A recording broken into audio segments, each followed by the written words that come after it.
Hello, everybody, and welcome to episode 207 of the TheSixthAxis podcast. As per usual, I am your host, Kris, and we are recording early this week on a Tuesday rather than a Thursday because we have a very special guest for us who I'll get to in 1 minute. But first, joining me are just the regular people. It's like Kev's here. You right, Kev? Oh, hello. He's been playing like a guitar for a bit. And Lewis is here. Waiting. He's been smoking. You right, Lewis? That's like our respective things. Yeah. Thanks. Hello. That's how you're defined. But joining us this week, back on like her third appearance, is Vikki Blake. Say hello, Vikki. Hello. She's like the best guest we have. Oh, awesome. Do you not have any other one? No, we don't. That's why. That's fair enough. Yeah. Even better than Peter Willington. Sorry, I was laughing because Lewis, who's sharing his video with us this evening, has just put 3 cigarettes in his mouth. Dude, he's very much proving my point. Wolverine. If I had 3 guitars, I'd. I wouldn't do it. You wouldn't play 3 That's guitars. quite a skill. Again, I feel this is lost on podcast. Yeah, we're audience. automatically alienating It's the not great listenership audience. here. Everyone. That's what I've learned since becoming a teacher. You're like How to smoke a fag in each hand, in each looking finger. like that. You're a bit like a smoky Wolverine. I did just say But instead Wolverine. of claws that come out of your Yeah, knuckles, I it's did just say more that. cigarettes. Yeah, Yeah. I did say that. You're late with the joke. Twitter hellos Sorry. this week. I'm so sorry. Lucy JY23 says hello and is very excited that Vicky's back. Oh, hello. Hello. Thanks for noticing, Lucy. Hello. And also Kevling says hello. All right. Kevin Evans. He was Hello. That's his full name. Yeah. I can't tell you his address because I don't know. Good, because that would be... I just Somewhere realised up. I'd already overstepped the boundary by telling you his full name. So. Yeah, that's kind of weird. Kind of weird Somewhere that up you know north, that. isn't it? Well, I'm duty bound to know the full name of anyone else with the same name as me because that okay, way is that the system? you can distinguish between you and the other one. Yeah. Like how you probably would say Chris Clark. I mean, but he hasn't got the same name as me. It's not a point, though, is it? It's a homonym. Okay, is that is, Don't is get, don't it get all based- precious about your K. I am very. It's annoying. As much as people calling me Christopher because it's not actually my name. That kind of it just bugs me. I don't know why. Oh, people using don't the tell wrong us name. it bugs you, because you Then know tell- that's the only thing we're going to do going Yeah. forward. Just loading ammo into the Yeah. troll guns. It's all right. And if it bugs Don't you worry. that much, just introduce yourself as Christian. Don't worry, Kevin.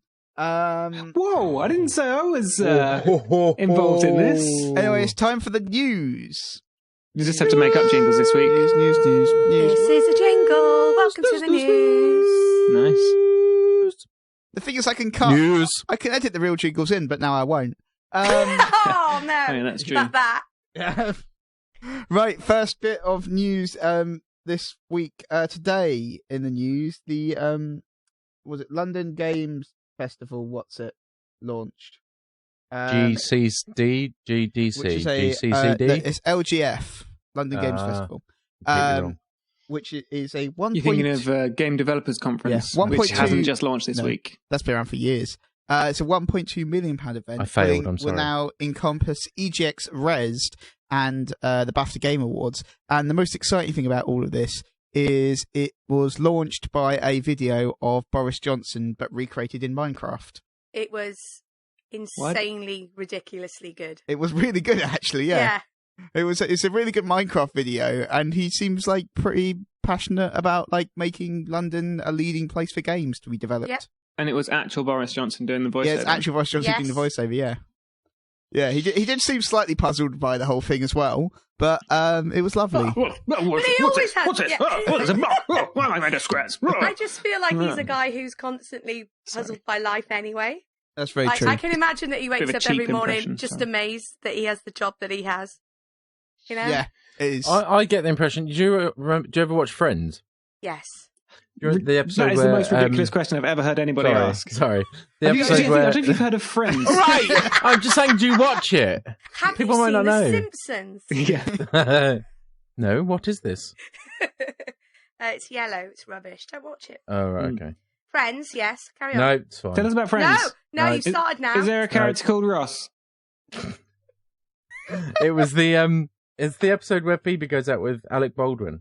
That's who I picture Maurice Johnson to be. Just like really enthusiastic and about everything. Yeah, about everything. He is very enthusiastic. Yeah, he is. I can only picture Alec Baldwin as Alec Baldwin. Well, yeah. I mean, actually, maybe now I can't even picture Alec Baldwin. Which one is he?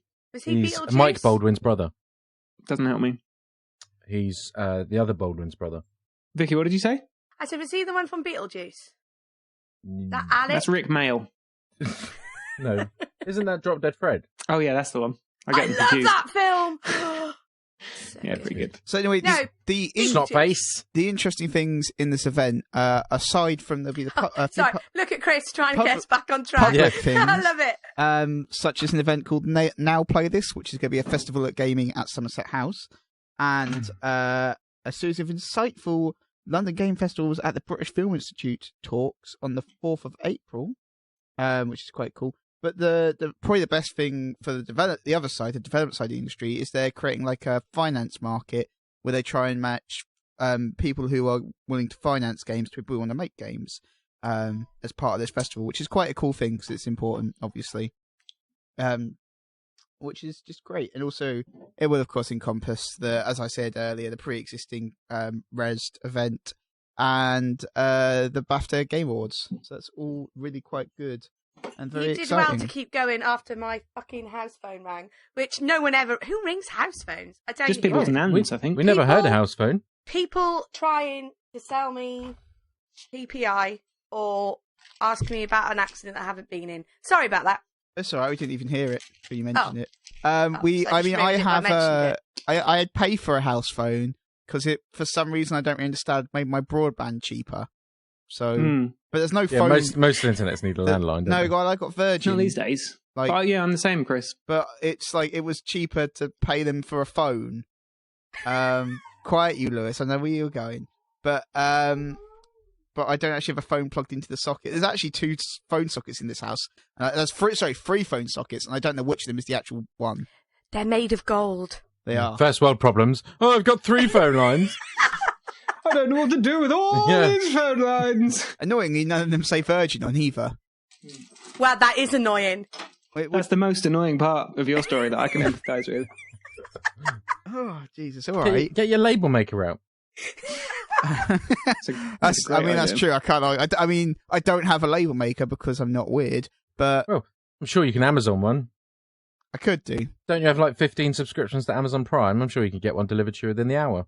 Why would I have 15 subscriptions to Amazon? I don't know, that's the type of person you are. That seems just useless. I'm not even sure what aspersion that's casting. I know, it's a really odd insult. I don't know what kind of... You're really the kind of person who just have 15 Prime subscriptions. Does that mean I'm very wealthy, or I keep forgetting they're already subscribed to Prime? Either one. Very big fan of Amazon, maybe. You just really want to help their development. Yeah. I'm just dropping money money because they don't have enough Amazon. money. No. Every month I just meet Jeff Bezos and then be like, oh, do you want like 100 quid, Jeff? Here. Who? Wait, you knew the name of the guy! What's to say? What? Well, he'd have to. They were in You regular really do correspondence. have Do you 15 guys not know who the subscriptions to CEO of Prime? Amazon is? He's keeping them floating on the stock We're market. normal. I only know his name because of the rockets. Yeah, Spaceships and that. He does the rockets, and also he owns the Washington Post. Amazingly, the only company in the world to produce spacecraft which look more like penises than SpaceX's ones. Yeah, it's great. It's quite an achievement. Yeah, it's really impressive. I mean, obviously there's the whole spaceflight thing too, but like everyone's doing it these days. Loads of people doing spaceflight. Shouldn't do it in a space dildo. Also, he's like a little bit. Precisely. He's a little bit crazy, and I guess technically a couple of my friends work for him because they work for Amazon. Right. What else happened this week? Oh, yeah. Tell us. So there was this weird thing a little while ago about the next Hitman game, what's it called? Hitman Summit. It's called Hitman. I can't remember. I don't know. But anyway, there was this weird thing where they were like, we're sort of making episodic, but we're not really. So they have instead decided to just go like full episodic with it, which makes kind of sense. There are sunglasses happening. Yeah, I know. There's like sunglasses happening. It's my Kylo Ren 3D glasses, actually, Vic. Come on. Oh, sorry. Jeez. You have to get. By the time I went to it, they'd run out. Now I've said it out loud. I wish they were just sunglasses. Yeah, I know. That would right? have been cooler. Yeah, I just watched it in 2D, Sound so I a bit didn't get dorky now. Yeah. I'm going to take these off. The only reason Yeah, I would. the only reason I saw it in 3D, Kev, was it was like the time of the showing I could go and see on that day was 3D. I was like, oh, well, I guess I'll see that then. That's the only option available.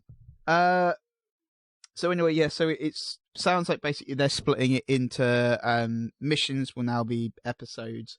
And the first mission is going to launch on March 11th, will be set in Paris. And they're going to have, it looks like I think they're doing every 2 months until the end of the year, which is quite nice. What do we think about episodic content? Do we like having games shot? I have never bought any. You should buy Life is Strange, it's really good. I was thinking just that on the way to my home where I live. Your house? I don't know why that was the hard bit to recall. On the way to the place where I live this afternoon after work, I was thinking, wow, this is so professional. I forgot how great you guys I'm are. loving it, right? Well, I mean, we really pride ourselves on the professional quality of the podcast. And I think it was probably last time Victor was on that we were talking about are. Life is Strange, which got me on that path in the first place. Right. And I was thinking, oh no, it wasn't that. It was. I'm really wishing, liking how this story's going so far. Well, there's more to come, so please wait. I mean, it's fabulous. I was wishing that I could rewind time for a bit, just like if I'd probably limit it to about 3 seconds, like just like undo button sort of thing. When like you say something and everyone's just like, see, what? I want to mock you, but actually that would be really cool. That would be very do with useful. an undo. The problem with 3 seconds is that some decisions take longer for their consequences to. Well, those are themselves. those are the sort of decisions you should be thinking more carefully about before you make. No, fuck it. If you get too much of an undo, right? You'll be reckless. Think about and it, no one would ever know because you'd make the right choices every time in our timelines. I'd go back to school and be a complete geek. But you know what's useful with 3 seconds is enough to punch the person you hate in the face, but then rewind so it never happened. Yeah. See, that is totally. It's just about enough time for an Ally McBeal flashback.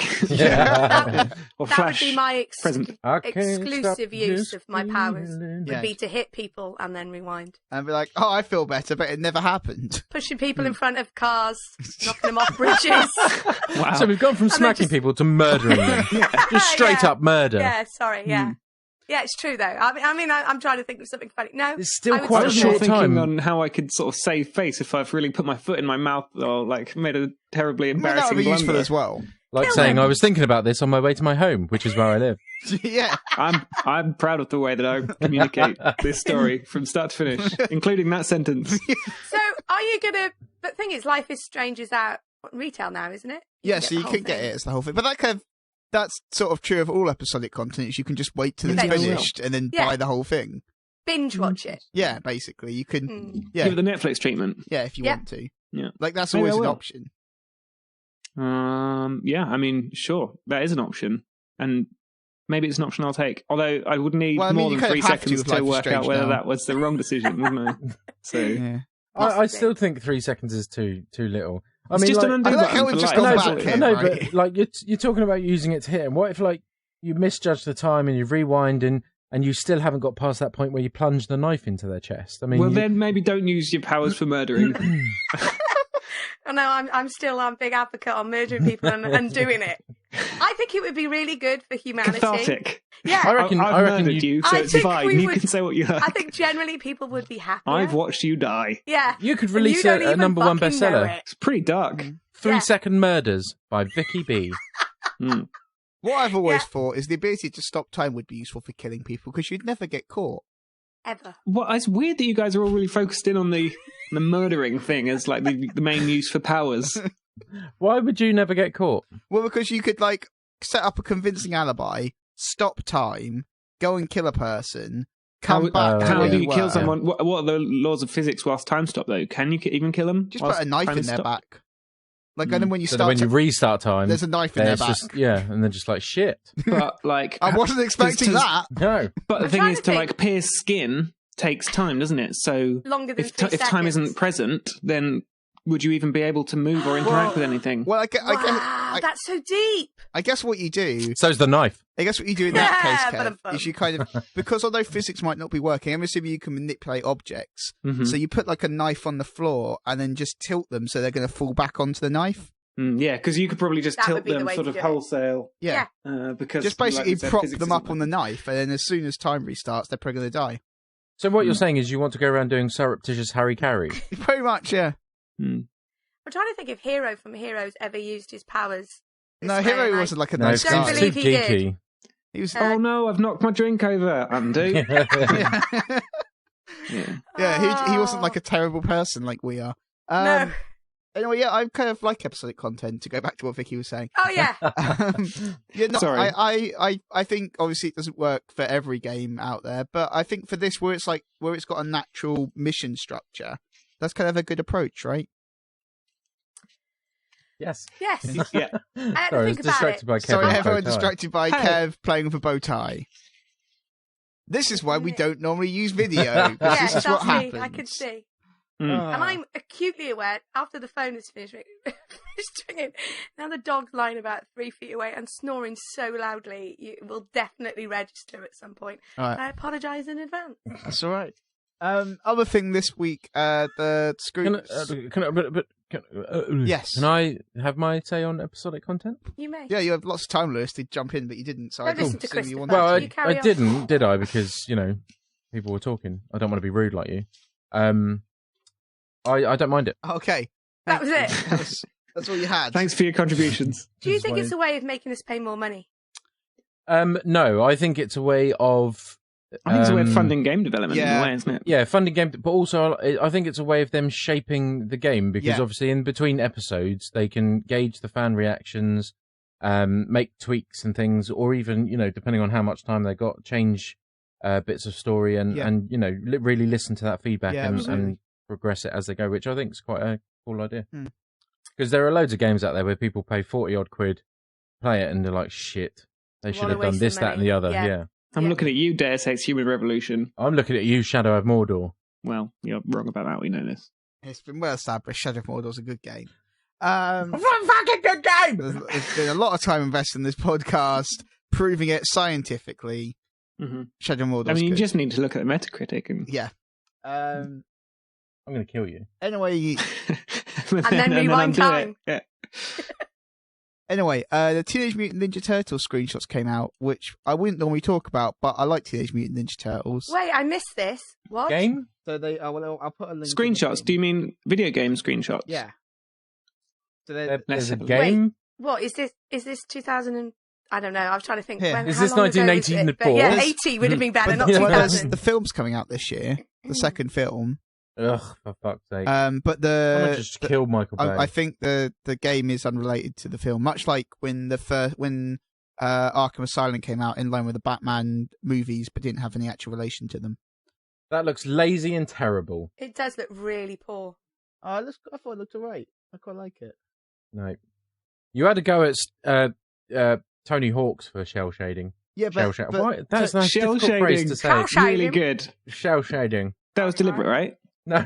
cell shading it was can amazing. look, cell shading can look really good, and I think this is a good example. Tony Hawk's was an incredibly lazy example where they had demoed the game with one art style and went, "Oh, I guess this was hard," so they put that in. Whereas this, No, they've that gone for it from the start, and also looks it's pretty. made by Platinum Games, who made the Transformers Devastation game last year that was very well received. Yeah. So I think this should be quite good. They look weird. I quite like it Mm. though. Mutants in Manhattan. I know, that's shit, isn't it? It's pretty shit. As shitty things go. Yeah, it's pretty I'll shit. give you that. That's not a good name. Also, Mutants I'm in an old lady. Manhattan. Turtle and power. There's still Teenage Mutant Hero Turtles here. I refuse to Oh accept no, see, this. I always remember them as Ninja. But you are correct. They were Hero in the UK, but I refuse They to were. accept that. Okay, that's fair enough. But yeah, that looks shit. Carry on. I Next think story. it looks good. No, it doesn't. Yeah, I like the look. I like cell shaded things when they're not badly done, and this is a well done. Move on. Shell shaded. Shell Oh shading. no! Why was I so slow? I tried to make the joke. Well, Lewis made the joke earlier, and then I thought it was it wasn't a excellent. joke. I actually did it. But Yeah. It's a difficult combination of words. Say it again. But I tried to. I tried to. I mean, maybe the listeners will back me up here. Not in real time, obviously. That'd be weird. But I even, said, "Hey, great joke. I like what you did there." And I was trying to, but I think we were all talking, and it Oh. probably was Yeah, But now I've got it in there, so that's fine. Well We can go forwards. We can move on with our Oh, I lives. see. I get it. I finally just literally twigged. Undo button. I'm Why concerned. just got it. Because That they've got isn't the reason why we... shells. Is They've got is that shells. actual? You So actually it's- only just got it. No, I literally only just Really? got it. Well, Yeah. I've Not got comedic concerns value about there. like. No, because I said it as that was literally like tongue-tied. He said "good joke," and I just thought he was mocking me for Yeah. mispronouncing it. No. Because that is a thing we do. Yeah. Anyway, time to move on to what we did. There's no Good more joke, news. Kev. That's like there were 3 things that happened. I asked Yeah. Tough Cup. That's what he told me. Yeah, it's been quiet this week. Yeah. Anyway, it's time for what we did. What we did. What we did. That thing there. Mm. Yeah. Vikki, you played Destiny. I asked you, and you were like, Yeah. "Destiny?" ? Yeah. I mean, I don't know what you want me to say. That's so unlike you. It's Oh, it's we weren't boring, expecting isn't it? No, what a strange and unusual occurrence. Mm. Yeah, we just get although- Vikki on for every 6 months for a Destiny update. Yeah, pretty Hmm. much. And there's nothing to update, so there you go. Well, Taking I King. guess What like they Taking King has did. probably come out since the last time we had you on. Has it? I don't know, probably. I can't remember. I mean, it was all right. And my problem at the moment is that I play with a really, really great team of guys. This But we feels like never that's not the end of this sentence. But- No. Yeah, but they're dicks. No, they're not. No. But we only ever seem to get 4 or 5 of us on at a time now with like life things. So I think the plan was to try and do the raid like 400 times over Christmas. It was going to be like, yeah, we don't have to go to bed. No one's got any work. It's going to be amazing. And then what actually happened is that we did it once. And that was because I'm pretty sure we forced someone to stay on to make him finish it with us so that we could do it at least once over Christmas. And that was it. So it was a bit shit. But I don't know. It's fine. I also been playing, I do occasionally play games that aren't Destiny, although not very often. What did I play this week? It was... I mean, I would like to point out your job is literally to write about games. You're actually employed to do that. Yeah, and I tell you what it is, I think I go through slumps where the stuff you have to play for work is shit. Because there's an awful lot of really bad games out there. There's lots of really, really good games, but also a lot of really bad games. And depending on how high you are in the organisation where you work, depends on what the quality of the games that you end up reviewing. And I think I just got a bit burnt out at the end of last year. Rise of the Tomb Raider, I loved every single second of it and completely rinsed that over Christmas, and that was really fun. But besides that, I think I'm just having a bit of a slump at the moment. There's nothing else out at the moment that's really... keep saying at the moment, stop it, Vic. There's nothing else out at the moment that's really getting me If you could at the edit moment. a few more in, Kris, in post. Yeah, That's at what the we gotta moment. do. At the moment, there's not much out at the moment. So, yeah, so it's just been Destiny. Really. And I suppose because it's like muscle memory, you just turn it on. There's been a little bit of Battlefront, but not much. I find that pretty not Destiny. I feel there's an issue there.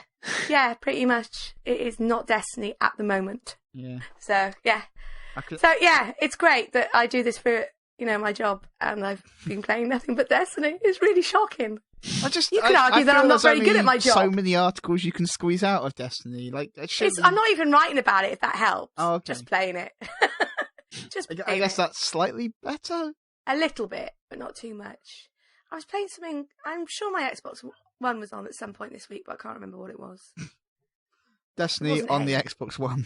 Do you know what? I do have it on Xbox One as well, but I haven't opened it yet. I've got the collector's edition, and it's all installed, but I can't quite bring myself to go back to a vanilla hunter or whatever I'm going to be again. So I've been putting it off, but that probably will happen, and I am very, very sad. At what point do we become concerned about Evic with Oh, Destiny? we're way past a point. Of being okay, concerned, good. I When think. does the intervention need to happen? Yeah, I think it might be. There is no other game where the combat is that good. There's no other game where you can just jump on, even if you haven't done it for a few weeks, and just slip back in, and it all comes flooding back, and everything's cool. Like I It's said, funny you say that, actually, because my brother Sai has just bought the Taken King and started playing Destiny for the first time in months and months and months, and asked me if I wanted to play this evening. Nice. You should.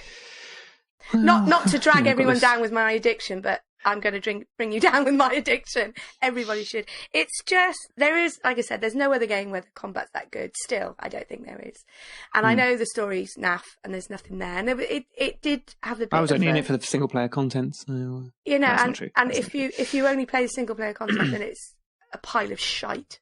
I had a great time in Destiny, but I just felt like I suffered from not keeping up with everybody. So I've still only got a level 28 character, and I've heard that it's easier to level now because you get XP again after much easier stuff. But it's still, you know, the Cryptarch's still a chode, and it constantly turns my, you know, really good engrams into a pile of crap.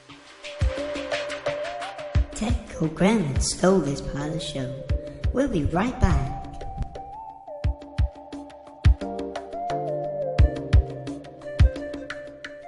So the podcast broke, but now we're back. Vicki's finished talking about Destiny. Yeah, I also played Beyond Two Souls. There you go.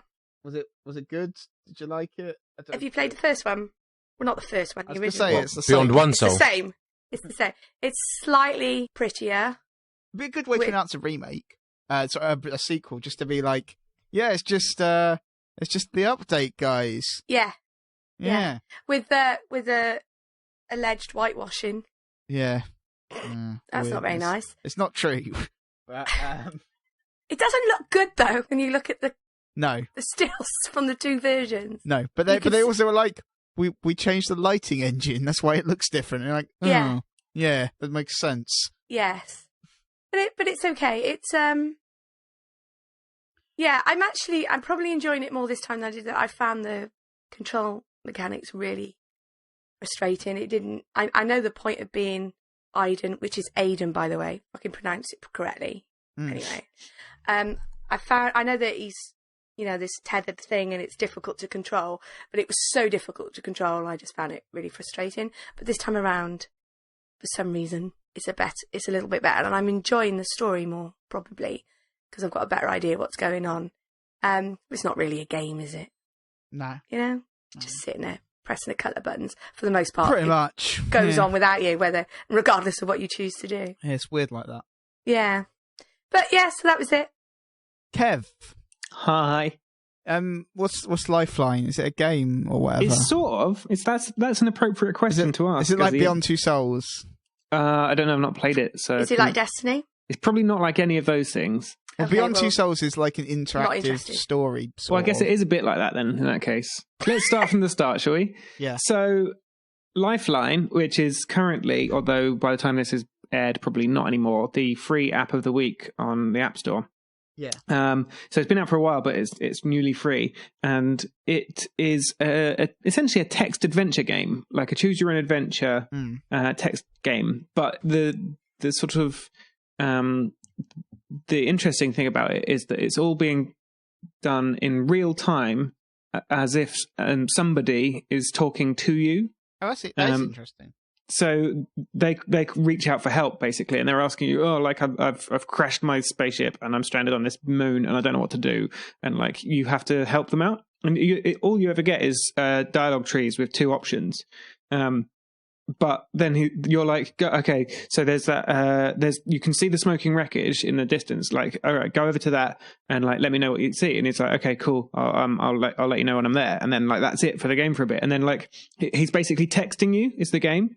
Oh, okay. And so like a real hour or so will go past, and then he'll be like, man, this is a lot further than I thought. I'm only about halfway, but I'll keep you posted, sort of thing. So it's kind of interesting, like the real time aspect of it. Yeah, that is interesting. I also don't know if it's a him or a her. The character is called Taylor, and so it's that's tricky. I guess left deliberately ambiguous. Yeah. I originally thought it was a her. Now I think it's a him, but I don't really know what. Maybe it's Taylor Swift. Don't know. Probably not Taylor Swift though.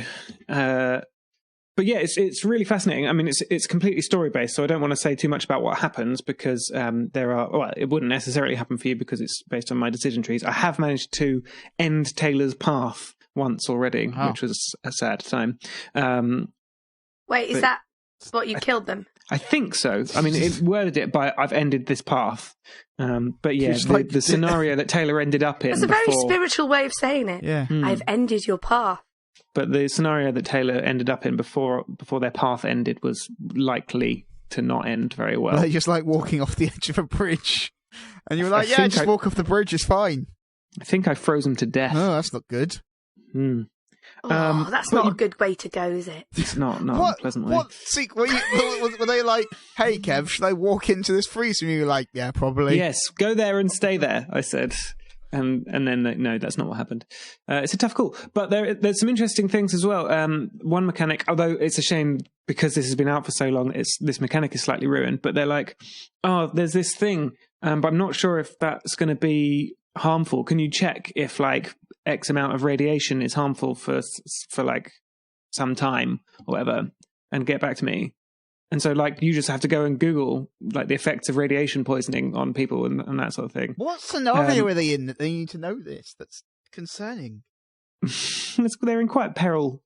Yeah, they've crashed a ship on a moon. Anyway, the shame is that you Google the answers to this, and then it's just like, Lifeline, answers, blah, blah, blah, are all the results, rather than actual interesting, which is a real shame.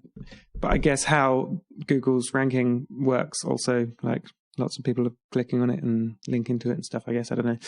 I always learn when I come here of games that would never... Probably because I only play fucking Destiny. But it's quite nice. Yeah, well worth downloading. Like I say, at the moment it's free, so like totally get... And you become so involved because it's your Taylor's life is in your hands, and something about the way that they're texting you, and it's all in real time. It just feels very personal. Like at the moment, Taylor's gone to sleep because it's nighttime there, and they can't really do anything else. So yeah, in like the next day. But is it like a Tamagotchi, whereas if you're not paying attention in the real time, that they're going to die? No, like if you if it comes to a decision tree, it will just pause until you're ready to make a decision. Oh, cool. Yeah, you don't have to. That is good. That's handy. Like, come on, I'm waiting for your answer. So yeah. But then you'll get a little notification, I think an hour later, that just says like Taylor is waiting, but like that's it. It's not very intrusive. Search. But yeah, really good. Little sci-fi interactive story. I haven't got to the end of it yet, so don't know how it turns out. But see, I don't live in a world with games on my phone. I don't do mobile gaming. But you've sold it. There you go. Well, that's good. It does sound really interesting. Genuinely, it sounds like a very. It's just a really interesting premise. Like I've never seen anything else like it. And it might even it could potentially be genre spawning if it does well. I don't know, because it is really like immersive in as much as you feel quite strongly for the character, because it's all written as well. Like you don't have to. It's all your imagination. It's like the same as reading a book, except you get to play some part in the story. And it's like those old choose your own adventure books. Yeah, no, it sounds genuinely fascinating. Just downloaded it. Cool. I shall tell you next time I speak to you. I have downloaded it also. In several months. Vikki, if you feel like come back in a few months, like next time there's a Destiny update, you can tell me all about it. What's Lifeline Silent Night? Because that one's 79p. That might be an expansion or something. I think this is just Lifeline.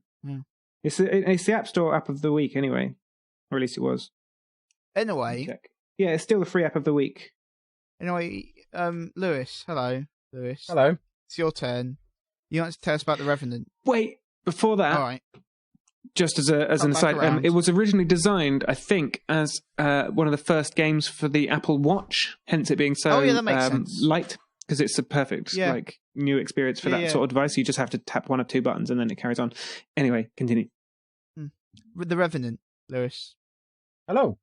Oh, I want to see the Revenant. Looks really good. That means Kev's gonna go away now. I was just No, it's fine. No, I'll stay. And presumably we're not going to do spoilers. It's only out like this week or something, isn't it? But you normally don't even listen to us talking about films because you're like, oh, you might spoil it. Depends. You going to spoil it? No. Well, there you go then. Sorry, I just got a bit distracted. I got an incoming communication from Taylor. Yes, The Revenant. I went and saw that film. It's got trailer looks amazing. It is a good film. I enjoyed it. I'm in a weird position with it because as people probably know, I like to read the books before I watch the film. Yes, you do. But I have never read a book and watched the film so close together. Finished the book Friday night, watched the film Saturday night. And it was very close together. I'm impressed. It was just really strange having, obviously having the book so fresh in my memory, which I don't think helped my opinion of the film. Don't get me wrong, I love the film. I think it's a great film, but I don't think it did the book justice. And I think they were clever in a way as to base the film in part on the book, so it is a little bit of a different story to the book. But I think the book is a brutal story that has more determination and more sort of human will to survive in it than the film. But for those of you that don't know, or I don't know, have been buried for however many months, The Revenant stars Leonardo DiCaprio. I'll say that again. That was Leonardo DiCaprio. Tom Hardy and various other people, including Domhnall Gleeson. Made by Alejandro Iñárritu, who did Birdman and Beautiful and Amos Perros. And it's basically the story of Leonardo DiCaprio plays a fur trader who is on the frontiers of America during the early 1800s, 1820s. And they're out in a band of fur trappers trying to, get new furs and trade with all the outposts and forts and things that have been set up in America.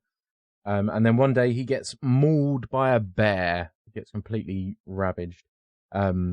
And is left for dead, basically. And then the company that he's with have to make the decision of, do they carry him with him at the risk of lengthening their journey significantly, or do they leave him behind in the wilderness? And Tom Hardy plays a character called Fitzgerald, if I remember correctly, and he's basically the bastard of the film. He doesn't like Glass, and he doesn't care if he dies or not. So he's just basically wants him to die so that they can carry on their mission. And he volunteers to stay with Glass until he dies, and then agrees to bury him. But once the rest of his company has gone, it takes him a couple of days, and then he decides that he's not going to wait anymore and abandons him in the plains of America.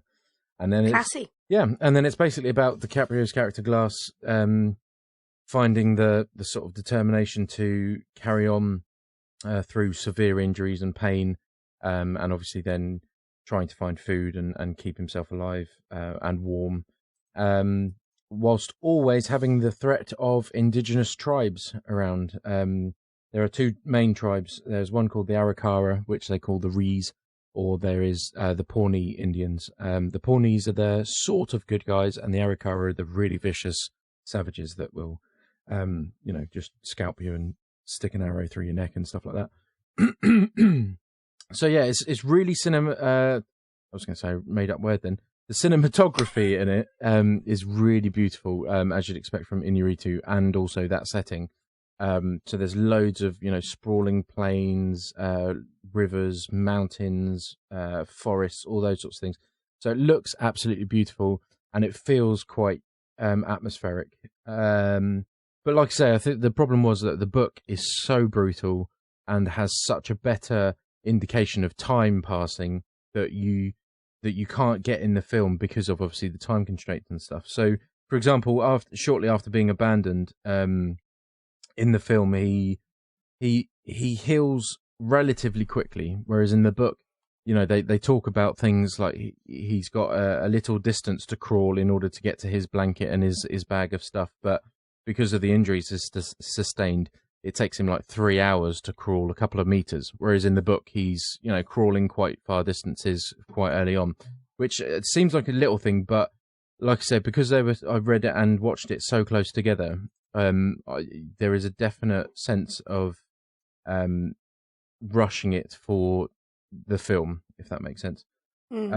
Which is still brutal in the film, but it just is so much more pronounced in the book that you kind of feel like you wanted them to just retain some of that real drama and the real sense of peril. because one of the other differences that when he gets mauled by the bear in the film, his injuries are very severe. He gets slashed across the throat. He gets massive gashes down his back and on his leg and things like that.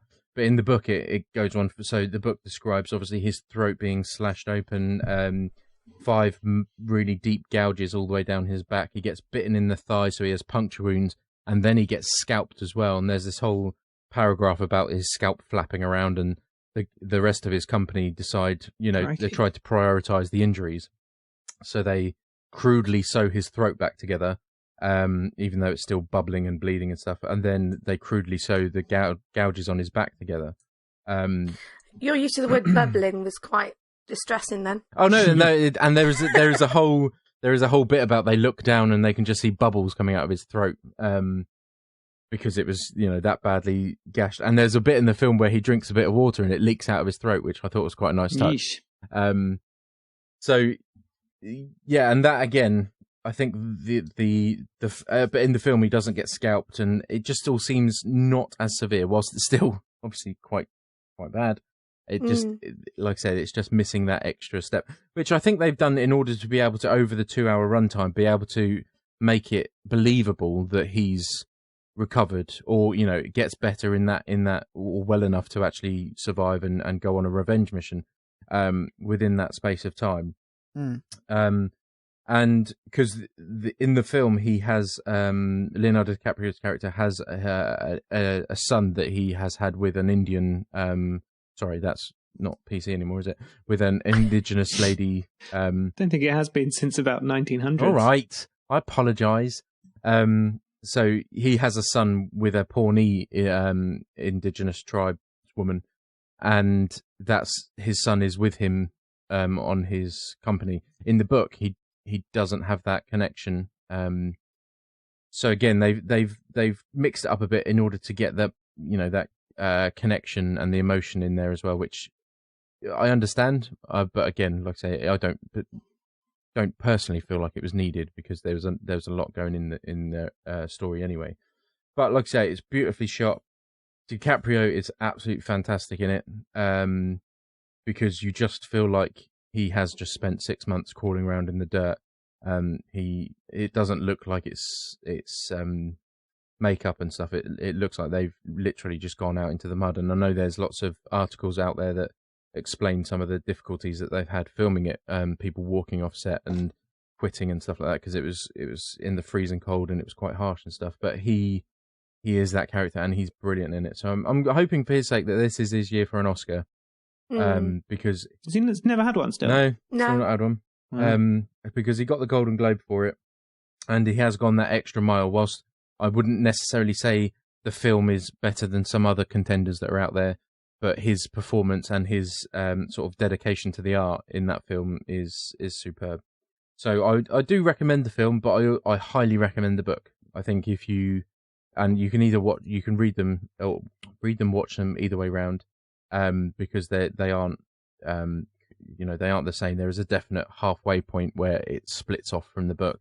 But I highly recommend the book, even just to back up or give you extra information to the film. Yeah, that's the key I always find, isn't it? Is that it's missing with films, and that extra context actually makes a huge difference. Yeah, absolutely. And because of the nature of the film, because it's not all out action, there are periods where he's just trying to survive, and it's showing you the extreme of human survival. There are periods where he's either trying to do something or he's doing something really mundane. And obviously in the film, you get a sense that it's difficult for him to do, but in the book there is just such great description about him foraging for roots, but him knowing at the time that he's not going to survive unless he gets to meat. And there's a section where he comes across a rotten corpse of an animal, and because he is so hungry and so tired, you get such a sense that this person is the hungriest person that's ever lived. And he comes across this rotten corpse, and he weighs it up. Do I risk it, or do I go hungry for another bit? And it's in his mind, there's no question he has to risk it. So he eats from the rotten corpse, and he snaps and eats the bone marrow and things like that. And then there's this whole section where he's got food poisoning. So on top of all of his injuries and all of the things, he's now got food poisoning, and which sets him back another 3 days. It's little things like that really add to the story and just to the unbelievability of the whole thing. But apparently it's inspired by true events. I don't know to what extent, but I'm sure there are a load of Fur Trap stories out there where people come across. Oh, certainly, yeah. But yeah, it's just a good tale of human survival and endurance. And like I say, the thing that stands out for me about the film is the cinematography, because of the landscape, and because of the time period. I think there's loads going for it. You know, massive mountains, loads of weather, scenery, and things like that. It just looks really, really beautiful. No, I definitely want to watch it. It seems like a very interesting film. You're the first person I've come across who's seen it and been able to talk about it that way. And because you're always a bit wary of the hype train, isn't it? But you've making me think that it's worth checking out. No, it definitely is worth checking out. But like I say, if you are a reader, like I say, if you're not a reader, then that's fine. The book will, the film will suffice, and it is a good film. But if you are a reader, I really do recommend, even after you've seen it, just to read it, because like I say, there are moments that really add to the depths that are in there. And there's a really good scene in the book with a snake. He's crawled to a certain point, and he's now exhausted, bleeding from every wound, and can't move his arm, and all these sorts of things. It's all quite dismal and bleak. But then there's this whole scene where he sees a rattlesnake coming out of the bushes, and he has like this dream sequence where the rattlesnake bites him. And when you're reading it, you're like, oh shit, not a rattlesnake bite. There's no way he can survive even more. And this is, you know, how unlucky can you be? And it just turns out that it's a hallucination because of all the agony and the starvation and all these sorts of things. And actually, he turns around and the snake has eaten a rabbit or something, and it's lined up, you know, parallel to him where he's sleeping. And then he has to go on this whole journey to try and kill the snake, which isn't in the film. But it's little things like that just add to the extreme nature of his recovery, which I really, really enjoyed. So. Well, yeah, I like. It seems like it's very dark, but like I say, the film isn't as dark as it could have been. But it has a bit but more. But I'm also saying, like, even in the as you say, it's not as dark as the source material, but I can't imagine. But no, it's still it's still not quite a bleak. light and fluffy film, is it? No. It's still quite bleak. So. Yeah. I like dark. Dark works for me. Yeah. I'm naturally drawn to the dark side. But yeah, it's just a good old revenge story, because he then goes after Hardy's character. And it's also got in it the... did anyone used to watch School of Comedy on E4? No. Has anyone seen We Are the Millers? Or We're the Millers? Not intentionally. There's a younger bloke in it who's British, who did a lot of comedy on E4 and things like that, and then was in We're the Millers, and he's the young guy in it. So it's quite good to see him in quite a high profile movie with quite a large part. So he's good in it as well. It's just but I'm actually I was annoyed I didn't manage to get to see Joy. I'm hoping somewhere around here is still playing it. Apparently that's not very good. Really, because the trailers actually look really interesting. The reviews aren't looking that positive. That's a shame, because the trailers just really grabbed hold of me. Yeah. Made me want to watch it. She's obviously up for all the actors, but then I think she's a phenomenal actress. So I think even with a shit film around her, she could be up for that. But apparently the film's not anything special. It's got De Niro in it as well, right? Who you just assume would be good. Not in his later years. And that's true, I suppose. Yeah. This is my husband says this. Ever since he did comedies, like, my husband has fallen out of love with De Niro. Yeah, I could definitely see that. I mean, yeah. Well, I mean, fair play to him. He's getting on a bit. He's probably just taking the work, but yeah, he seems to be picking things that aren't as great. I still think his pinnacle is in Extras, when he gets very excited about Stephen Merchant's pen, where the lady's clothes fall off. Pinnacle of his career. Right. Well, after that lovely story of death and decay and revenge. Yeah, it's given that we had a little broken bit, I'm not going to talk about the game I was going to talk about. Instead, we're going to do question time. Question time. game. It was a barbershop trio. It was beautiful, whatever it was. Firstly, we have a late hello in the form of Stuart H51. Hello, Stuart. Hello. I feel this question has probably been answered, but Kevin would like to know if Vikki is still obsessed by Destiny. I feel we've adequately summed that one up. Do you know what? I don't play it as much as I used to. It used to be like every night, and it's not now. It's probably 2 or 3 times a week. still significant. It's still, yeah. There's still a commitment there, but less than there was. Thanks for asking, Kevin. I also would he says that other than Sparrow Racing, he hasn't really been back since he finished The Taken King. I was so bad at Sparrow Racing, and there are a few games I've smashed many a controller in my life, and few do it more than fucking Mario Kart or anything where some twat gets you on the last corner. Oh man! And that was continuously happening in Sparrow Racing. I really hope this is actual Sparrow Racing. No, you don't really. There's little hover bikes that are called Sparrows. That's. Do you know what though? Now you really want to have Sparrow Racing. I had like a Monty Python-esque sort of setup in my head there where they race sparrows. People on sparrows. It's basically Mario Kart, but on little floaty bike. Should be with real sparrows. I mean, it was really interesting into kind of the change of pace, and it was completely new and it was different. But that's not why I play Destiny. If I wanted to play a racing game, I would put on a racer game.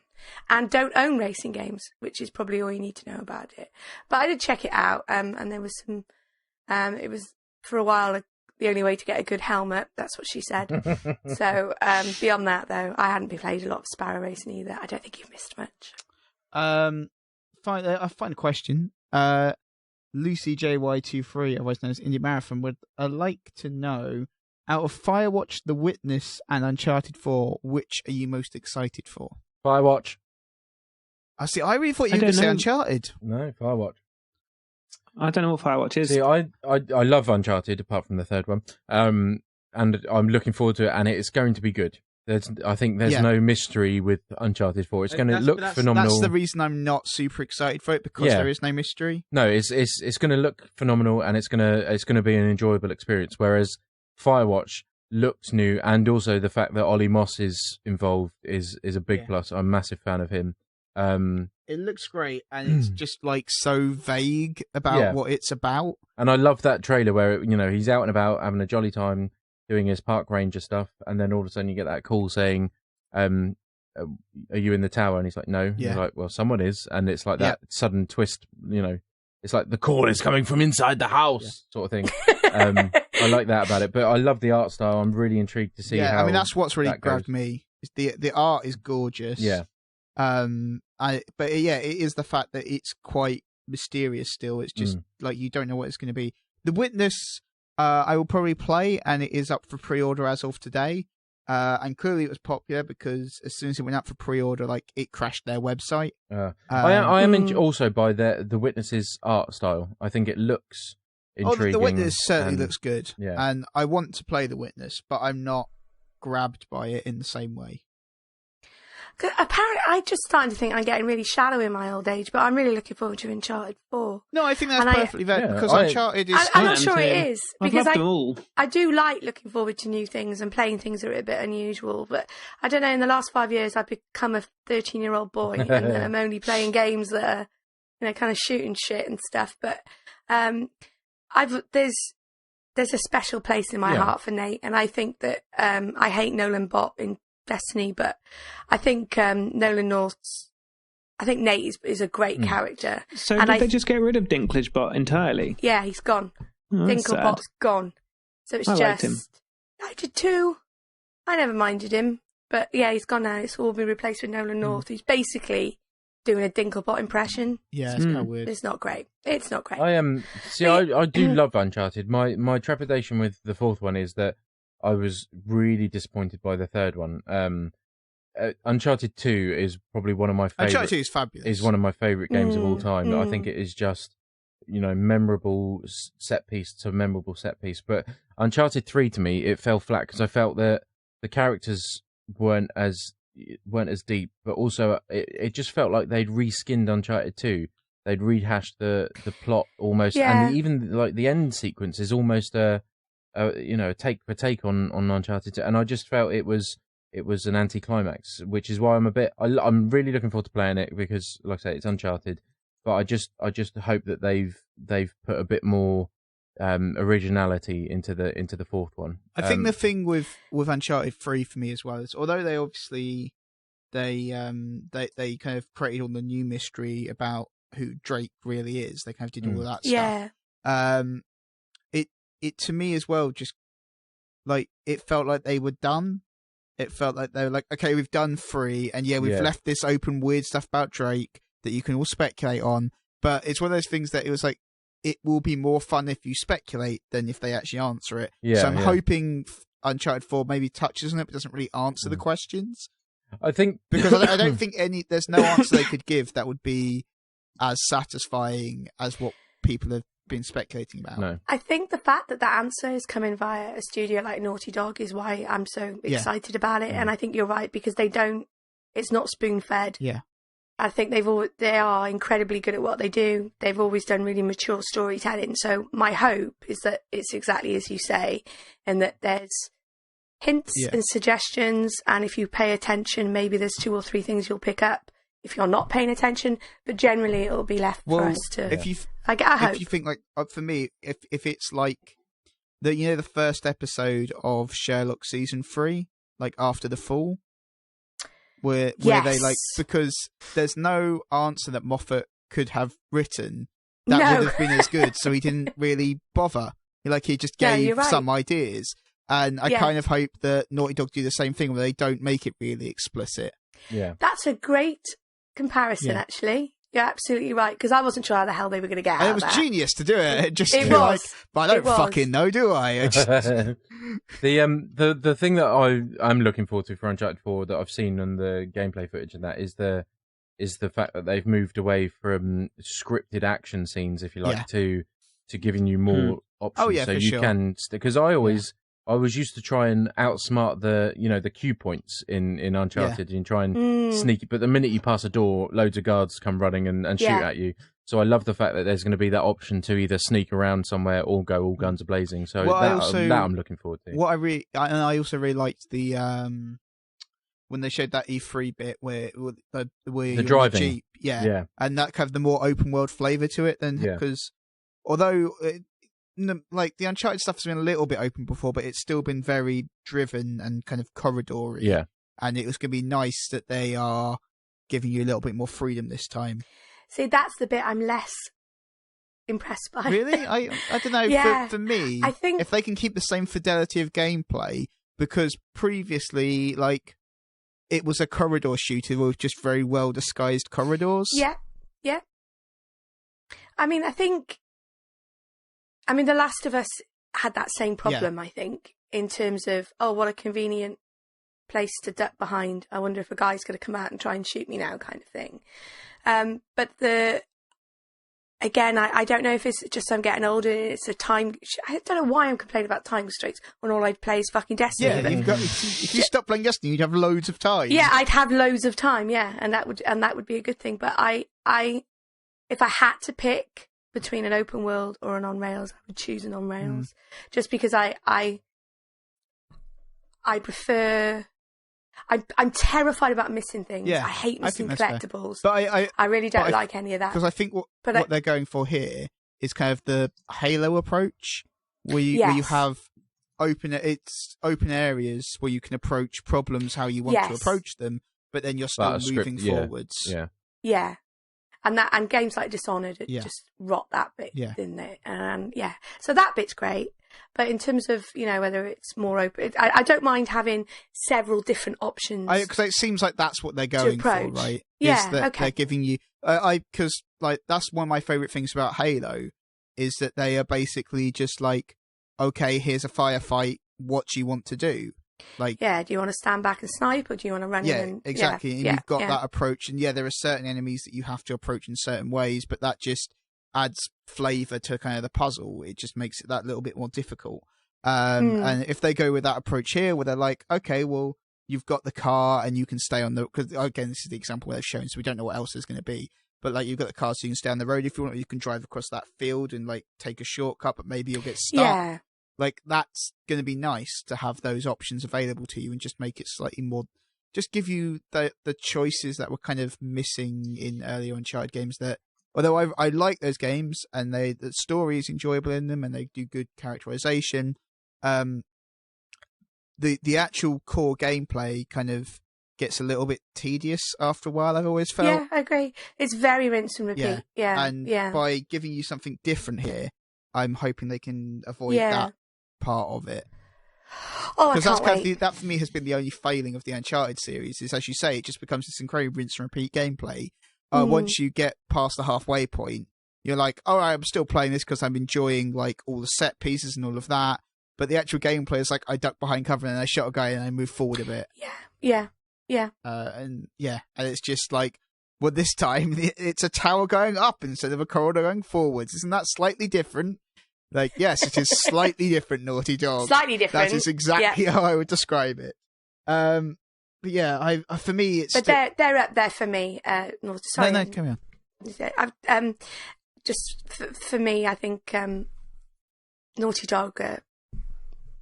They're the ones that I'm most excited I think about. that's right. When new things come from there, I think it's going to be. It should be great. I mean, it's hard not to be excited about a game that's got the Naughty Dog stamp on it. You know? Yeah. Like, exactly. They make very good games. People get excited about their games for a reason. Yeah. I think the only reason I'm more excited for Firewatch is it's just it's not a known quantity. Like, you have no idea. It's the same reason I'm really excited for No Man's Sky, because we still don't quite know what you're going to do. We haven't got a clue what that game is. But Every I really time want to I play read it. about it or write about it, it's different. But I really want to play it, I right? have no idea. Like, I'm worried it's going to just be another Spore, where everyone's super hyped for it, and then it's I don't think it's going to be Spore. I think it's. I don't think it's going to be a game like Spore. I just mean the reaction to it is going to be like. I don't know. I think it might be because I think I think to an extent their involvement with Sony was probably a bad thing for them, because Sony has pushed the game a lot more heavily than Hello Games would have by themselves. And so I think they've potentially, as you say, kind of created a problem of overhype, whereas if they'd been in control of their own scheduling, because every time you see Sean Murray talk about the game, it's clear that he doesn't want to talk about the game. Yeah. Like, he doesn't want to be building expectations for it. No. And I also think the way he is very cagey about it every time makes you think that he's like, I don't want to overpromise on this. But for me, I all I want that game to be is for them to have created the ultimate sandbox. If they're just like, here's a universe, go and do what you want to do, that'll be amazing. Like, that'll be incredible. And if it's kind of like almost like Eve or Elite Dangerous, but the next step on, if it's in that kind of chain of games where you can be doing essentially whatever you want in space, but this time you've also got more planet exploration elements, and that'd be great. The thing that's always, really just completely dumbfounded me is the fact that they've gone from Joe Danger to I know, that's just fucking weird. Sky, and that makes no sense. I always have to keep reminding myself, because it's like, come on, don't hype it too much, because at the end of the day, they are still the small studio that created Joe Danger, and there's this like is 10 guys working on that game, and this is their next step. So it's like, give them the benefit of the doubt, because I'm worried that people are hyping it too much, and then we'll just slag it off if it doesn't meet their expectations. But actually, people need to keep reminding themselves that this is a small independent studio that their last game was an arcade motocross side-scrolling thing. And it's like, now they've created an almost infinite universe for you to go and travel around. Just take it easy. And also, when you look at the trailers, it's not too difficult to sort of remind yourself about that, because some of the graphics are a bit cartoony, like, and the graphics of when you enter water, there's no discernible sort of graphic or animation that lets you know you're in water, other than the fact that the color slightly changes and things are now floating. And little things like that when you watch a trailer, it reminds you that it's not going to be this, graphical powerhouse. It's still from a small studio, and you just accept whatever they put out. Because even if they even if it's not as exciting or as different as they make out to be, they've still created, billions of planets that you can go and explore, and you don't even have to touch down on the planets. You can be a trader or a pirate, or there are other things for you to do. So it's trying to remember all of those bits as well. It's just exciting how different the games definitely. that we've talked about tonight. Mm-hmm. And I think that's what's so exciting about what we do and what we play, and why I feel bad for people that don't play games, because I think you've no idea how diverse it is, how no matter, despite Destiny obsessions aside, there are so many different options, there are so many different ways to play, there are so many different types of games, there are so many different types of stories that are being told. I mean, I was thinking about my game of the year. I think we talked about it on the last Detoid podcast, because we were a bit late because I was ill for like 6 months. I just had this horrendous cough and things, so everything was a bit late. And I kind of surprised everyone by saying Her Story. Oh, I love that. And I think it's just because it's because it doesn't tell you exactly what happened. You've got to work it out on your own. It's the fact that there's no cast iron conclusion, which I quite like, that you're kind of left to draw your own conclusions. It's the way it's told. It's how beautifully simple the interface is. All those things about it. The weird thing for me playing Her Story, because it's created by a guy who lives in Portsmouth, and that's right. And like playing the game, I didn't know that. And then there was one video where she mentioned Portsmouth. I was like, Portsmouth, hooray, puppy! Like when I see Portsmouth on the weather map on the news, it's like, puppy, hooray! But yeah, she mentioned Portsmouth. It's like, wow. And then another video, she said, we were going to the Odeon in North End. And I was like, there was an Odeon in North End. I went to the Odeon. So that was, that was really cool from my perspective, because it's that familiarity sort of thing, which I didn't know. It was all a complete surprise. So I love that. But yeah, I love that. And like you say, with the ambiguity of the ending, I found all the videos, and then part of me was, mortified that there wasn't a definitive, she did it or he did it or whatever. And it was but part of me loved the fact that I'm never going to get that answer. Although no achievements pot for me, which was a bit annoying. Not a single one. I played mine on phone, so. Oh, no, it was Steam, but nothing. Obviously, there was something bugged out with my achievements. I think I've already mentioned that I'm achievement hunting, so that was a bit of a problem. But yeah, so it is. I just think it's the types of different games we've talked about tonight. But I just think it's fun. Her Story reminds me of the game Kev was talking about, the one that we've all just downloaded. Yeah, absolutely. Yeah, that's what made me think of it. It's that interaction where you are hunting for the information. It's not being given to you. It's your inputs that are defining what you get back. And I really, really enjoyed that. It's like because and I know this is quite a simple comparison, but it reminds me of the games that I loved when I was really little. On BBC computers using me too. text games, like Grandma's Secret Garden. That absolutely enchanted me when I was little. And there were no graphics, no nothing. It was just you're given and you get to choose where you go, and you just get a simple text-based return. Yeah, but by using the exact word or the quote or a phrase is the only way that you go forward, and it's up to you to kind of work that out. And Her Story was the first game in about 5 years where I had a notebook and pen next to me, and it's been a very long time since I've done that. I've got like a cork pin board. I started pinning up notices and stuff like that, which I love. I'd love a game that I'd love a full scale release of a game that doesn't give you all the answers, and you have to you have to become a detective, because that really appeals to me. So anyway, the answer to the question, what are you most excited for out of Firewatch, The Witness and Uncharted, is Her Story. Yes, that is correct. I think we've resolved that question fully there. Perhaps Her Story 2. The incarceration. Yeah, just go play Her Story. Don't wait for those other games. Then you're out. Fuck that. Go play Her Story. Right. I think it's free on iOS as well. Yeah. That is going to wrap it up for this week's episode of the podcast. Thank you for joining us again, Vikki. It's been lovely to have you back. Cheers on that. Thank you. If you would like to get in touch with us on Twitter, you can get the podcast at TSA Podcast. You can get me on Twitter as Halpretz, HALB Pro. You can get Lewis as Lewis Gaston. You can get Kev as Kevatron400. You can get Vikki at _VIXX. Well done. Don't forget the You underscore. got to have the underscore. I don't know who the not underscore is. Someone terrible, I assume. Some prick has tweeted like 3 times in Terrible. 2008. Fuck 'em. Yeah. Right. Fuck 'em. And I haven't been able to go. And there's a I'm sure there's some kind of J-pop band called Vix or something. Because I think of the many followers I was about to say. What a fucking dick thing to say. Makes me sound like, all right, Ponce. Of the people who follow me, I think probably 3/4 of them think I'm something to do with that band.